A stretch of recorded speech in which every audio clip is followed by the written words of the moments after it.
నమస్తే, welcome to I news. నేను హిమ. ప్రపంచం దృష్టి ఇప్పుడు ఆఫ్రికా దేశం సుడాన్ పై పడింది. అక్కడ సాగుతున్న భయంకరమైన అంతర్యుద్ధం ఇప్పుడు దేశాన్ని ఆకలి చావుల అంచుకు నెట్టివేసింది.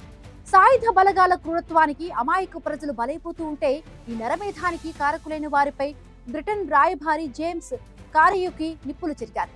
సుడాన్ ను పట్టిపీడిస్తున్న ఈ సంక్షోభంపై బ్రిటన్ విధించిన తాజా ఆంక్షల వివరాలు ఈ వీడియోలో చూద్దాం. మృత్యు ఘోషతో సుడాన్ వణికిపోతోంది. ఆ దేశంలోని సాయుధ దళాలు, పారామిలిటరీ బలగాల మధ్య జరుగుతున్న అధికారం కోసం పోరు సామాన్య ప్రజల పాలిట యమపాసంలా మారింది.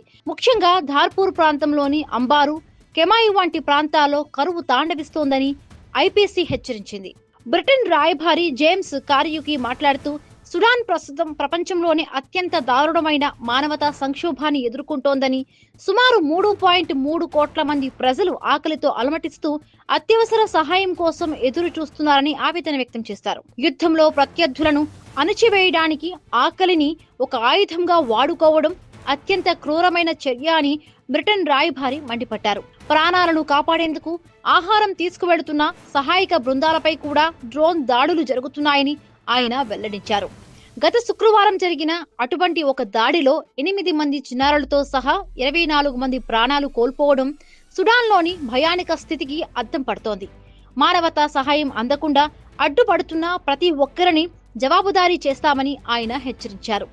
ఈ హింసను ప్రేరేపిస్తున్న 6 వ్యక్తులపై బ్రిటన్ ప్రభుత్వం ఫిబ్రవరి 5, 2026న కఠినమైన ఆంక్షలు విధించింది. వీరిలో కొలంబియా నుండి కిరాయి సైనికులను రిక్రూట్ చేసుకున్నవారు, యుద్ధానికి ఆయుధాలు సరఫరా చేస్తున్న కమాండర్లు ఉన్నారు.